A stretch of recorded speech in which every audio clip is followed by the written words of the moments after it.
Hi guys! Welcome to my vlog.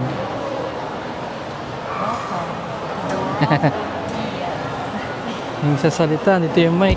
Narinig ako doon. Marinig ka ba nun? So ngayon guys, pupunta kami sa Cyberzone. Dito na pala kami.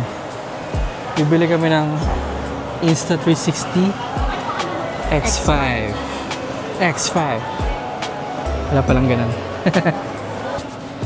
Yun yung DJI. Pero di natin doon binili yan. Sa SM North natin binili. Kasi out of stock daw sila dito. So dito na kami sa Insta360. Ayan.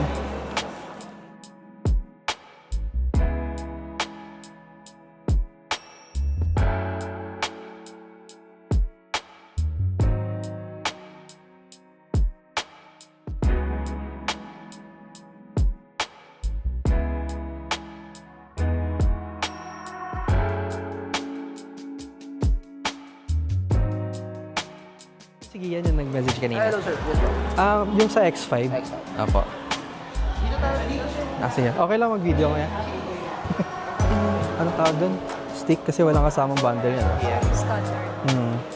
Yung stick lang na standard lang. Kasi ito, pinasalam po ako dito sir. This is for your services. Okay po.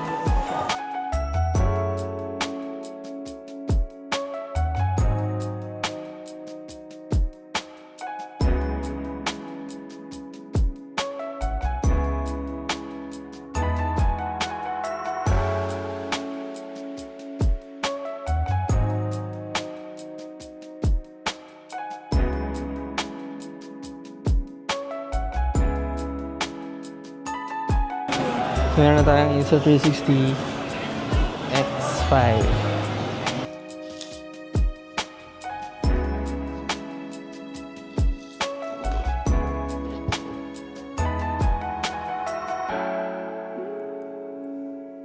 Alright. Hi everyone. So for today, papakita ko sa inyo itong nabili ko. Ito ay ang Insta360 X5. Na-release to nung April. So I was planning to buy this back in Singapore, pero nag-hesitate ako because of the price. Siyempre conversion. Insta360 X5, $730 Singaporean dollars. So that's around 30,000 pesos. Pero nung pagbalik ko dito sa Pilipinas, ayun, naisip ko na gusto ko rin pala talagang bumili.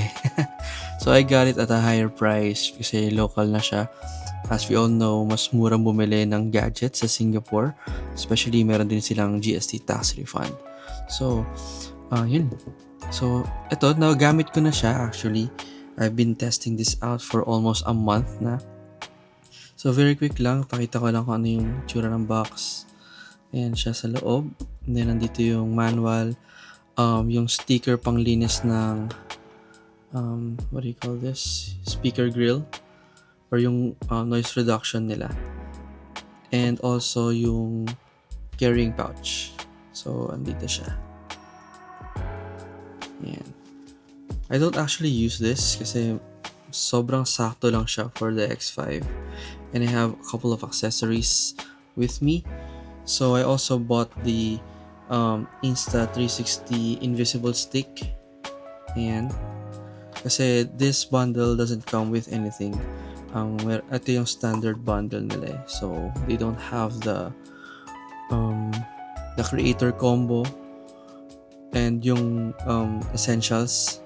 So, yung creator combo, it comes with the Insta360 Mic Air. I also have that. I ordered this separately. So, kumbaga, binili ko sila ng paisa-isa. So, mamaya tignan din natin yung Insta360 Mic Air. I just received this yesterday. So, i-testing din natin siya. So, just a quick look dun sa bago kong camera. So, I'm actually filming using the Osmo Pocket 3. I purchased that as well this year nung February. So, ayan. Ito siya. So, maganda. So, just power it on para makita nyo. Ayan. And then, from here, pwede mo na siya makita in 360 view. Okay. This is the 114 cm na invisible stick right there. 114. So this is the smallest or yung medium size lang. Yung smallest I think parang 80 yata. I'm not sure. Pero binili ko na lang yung 140 para at least mas mahaba yung reach ng ating camera when we are using it.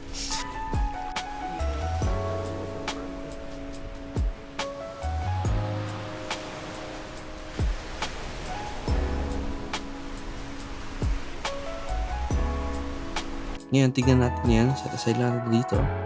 Tignan natin tong Mic Air. So, I already tested this out as well. Ayan. So, ito yung user manual.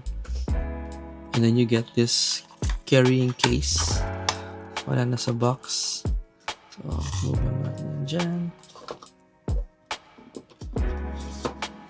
So, meron lang siyang carrying case.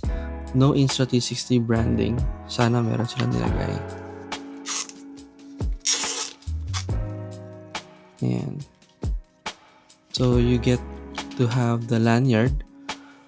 Pwede mo siyang i-pendant mode or ano bang tawag doon. Suotin mo siya as like a pendant. So, nakadangle lang siya sa leg mo. And then, magnetic lang siya dyan.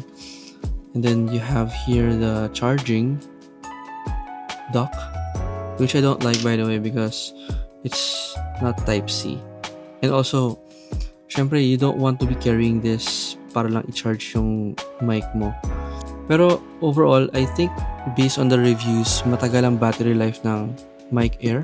So let's test that out as well in the next few days. You have here the windscreen.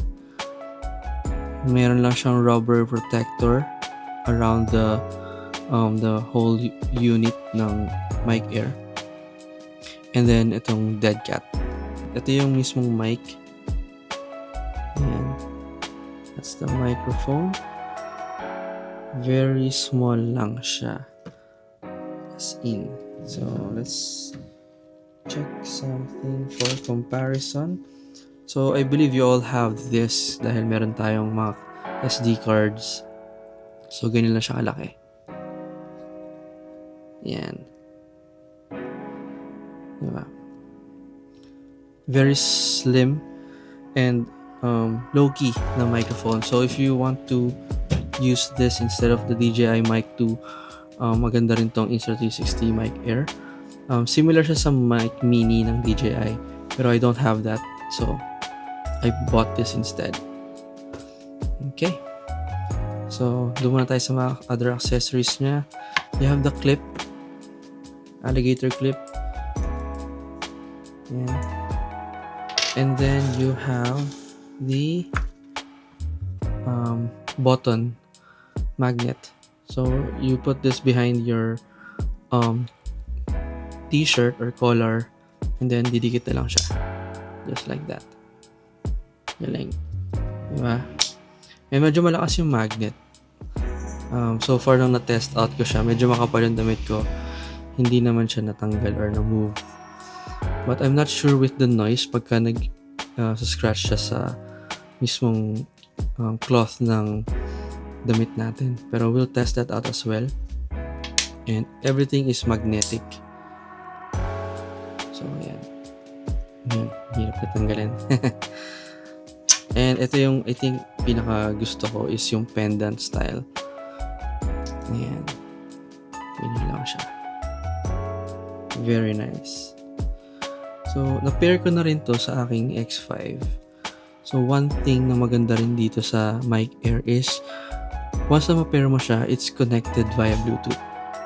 So, if you press this, you turn on the mic for 2 seconds. Nag-on yung camera, which is very good. I hope DJI meron din silang ganyan na function. Whereas pag in-on mo yung Osmo Pocket, mag-on din yung mic or vice versa. Okay, very nice. And then pag in-off mo rin yung mismong camera, magpe-pairing mode lang siya or try niya mag-link back. Then after a few minutes, like sabihin natin mga 15 minutes, mag-off na yung microphone. So, ayan siya. Very nice. Okay.